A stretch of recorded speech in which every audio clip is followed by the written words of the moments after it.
chic. Éric de Horter va nous parler de cette route solaire inaugurée par Ségolène Royal, carrément. C'était il y a quelques jours en Normandie, mais cette même idée est expérimentée dans notre région, à Septèmes-les-Vallons. Éric, on va en parler après ce reportage de Jean-Louis Boudard et Jérémy Assas.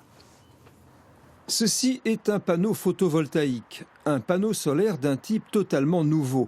Il est recouvert d'une résine spéciale qui permet à n'importe quel véhicule de rouler sur sa surface sans le briser. À Septèmes-les-Vallons, au nord de Marseille, le projet est encore en phase d'expérimentation. Mais en Normandie, dans l'Orne, 1 kilomètre de route solaire a déjà été réalisé.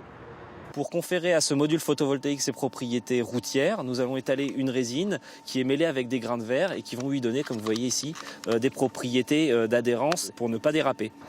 Cette route solaire, unique au monde, se compose de 2800 panneaux photovoltaïques destinés à capter l'énergie du soleil pour produire de l'électricité.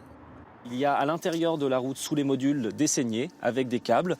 Les câbles vont envoyer l'électricité jusqu'à des onduleurs qui vont transformer le courant continu en courant alternatif. Tout ceci va être envoyé vers un poste de transformation EDF et envoyé sur le réseau. 1 kilomètre de route équipée de panneaux photovoltaïques assure l'éclairage public d'une ville de 5000 habitants. Mais la facture reste pour l'instant très élevée. Le mètre carré de revêtement revient à environ 5 000 €. Ce n'est pas encore demain que l'A7, l'autoroute du soleil, va devenir l'autoroute solaire. Reportage de Jean-Louis Boudard et Jérémy Assas.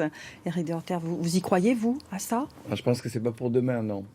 Vous savez que chaque semaine, je viens vous parler de développement durable. Je vous donne des conseils pour consommer bio et écologique. Oui. Je vous explique comment faire votre lessive avec du savon de Marseille.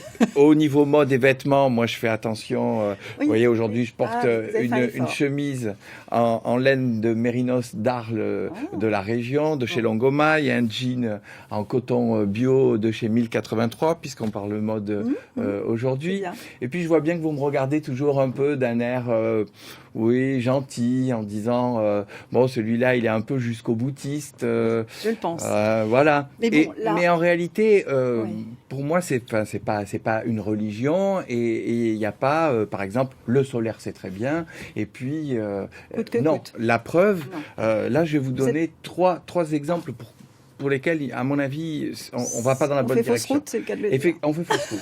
D'abord, on a dépensé effectivement énormément d'argent en recherche et développement qui, s'il avait été investi ailleurs, aurait peut-être donné des résultats meilleurs, puisque je vous ai dit il y a quelque temps que le solaire photovoltaïque avait enfin trouvé son équilibre économique.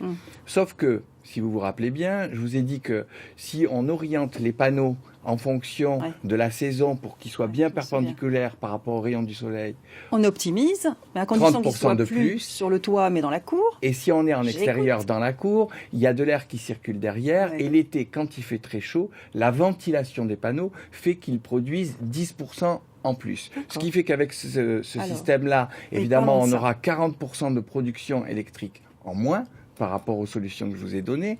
Il y a un autre problème, c'est que, alors évidemment, si c'était sous l'équateur, là ça va. Mais je pense pas qu'on ait fait ça pour sauver l'Afrique. Ensuite, il y a une autre chose, c'est que la route, elle va rester imperméable. Or, vous savez qu'on a énormément bétonné ces dernières années et que chaque fois qu'il y a des phénomènes climatiques violents, les routes se transforment en rivières et on a des inondations. Et par ailleurs, on a essayé de faire des recherches d'enrobés perméables pour justement permettre à l'eau de rentrer dans la terre. Avec ce système-là, c'est fini. C'est fini, c'est raté. Bon, alors donc c'est une révolution. Donc je pense que c'est un peu un phénomène de mode. Là aussi, il y a des choses comme ça qui sortent à un moment donné. On en parle, ça fait rêver. C'est vrai que ça fait rêver, et je pense que c'est la raison pour laquelle ça prend et tous les médias suivent derrière en perdant un petit peu leur sens critique. Mais bon, on peut rêver. Donc pas de route solaire, selon vous, c'est pas. Non, et je pense que plutôt que de rêver à des utopies comme ça qui semblent inaccessibles. Alors à quoi rêver ? Je pense qu'il y a des choses toutes simples. Si on veut rester dans la mode, par exemple, le velcro. eh ben, c'est quelque chose qui a été inventé en observant la nature. C'est le biomimétisme. Moi, je trouve ça incroyable qu'on ait inventé le velcro parce que tout d'un coup, quelqu'un a vu une feuille se coller sur son vêtement. Et puis finalement, il en a déduit qu'on pouvait trouver un accessoire. Il y a plein de choses comme ça. Les ventouses qui servent à porter les grosses vitres dans le bâtiment, ça a été inspiré du gecko. Voilà, il y a animal moche. Et ben moi, c'est plus ça qui me fait rêver. C'est de voir qu'il y a des tas de solutions autour de nous dans la nature et qu'on peut les adapter pour vivre mieux. Oh, merveilleuse conclusion. Merci beaucoup, Éric de Horter. Donc, nous repartons au